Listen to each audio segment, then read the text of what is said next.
আসসালামু আলাইকুম। আজকে আমি এই টেবিল কামিনীটাকে রিপোর্টিং করে দেখাবো। তাহলে শুরু করা যাক। প্রথমে একটি টবে আমি কিছু লাল ইটের কুচো সুন্দর করে পানি দিয়ে ধুয়ে সেটা বিছিয়ে নিয়েছি।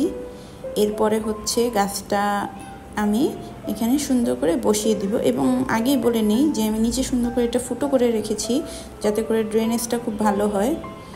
আর নিচে ইটের কুচো দিলে কি হবে, মাটি লেগে কখনো ফুটোগুলো বন্ধ হয়ে যাবে না, যার কারণে আমি ইটের কুচোগুলো নিচে দিয়ে নিয়েছি। তারপরে খালি খালি জায়গাগুলোতে আমি কিছুটা মাটি দিয়ে ভরাট করে নিচ্ছি, খুব বেশি দিব না কারণ টবটা অলরেডি আমার গাছের তুলনায় একটু ছোট হয়ে গেছে। দেন আমি কিছু একদমই ছোট ইটের কুচো দিয়ে জিনিসটাকে একটু ফিল আপ করে দিচ্ছি, দেখতেই পারতেছো তোমরা।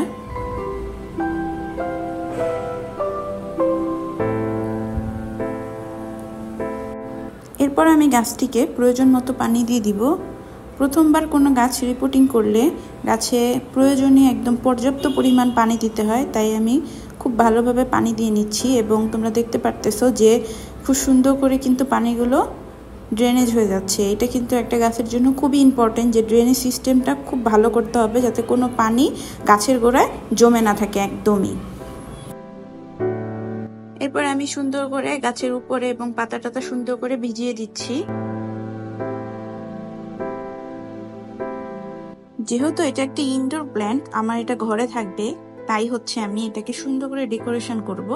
আর ডেকোরেশনের জন্য আমি এখানে ইউজ করছি কিছু কালারফুল স্টোনগুলো দিয়ে আমি সুন্দর করে এটাকে একদম ফিল আপ করে দিব। এই তো আমার গাছ রিপোর্টিং করা শেষ, দেখতে পাচ্ছ এটা ফাইনাল লুক। এটা তোমরা যে কোনো স্থানে রাখতে পারবে, টেবিলে অথবা ঘরের কোনো কর্নারে, যে কোনো জায়গায় রাখতে পারবে। এতে তোমার ঘরের সৌন্দর্য খুব বহুগুণে বাড়িয়ে দিবে। আসসালামু আলাইকুম, এই পর্যন্তই।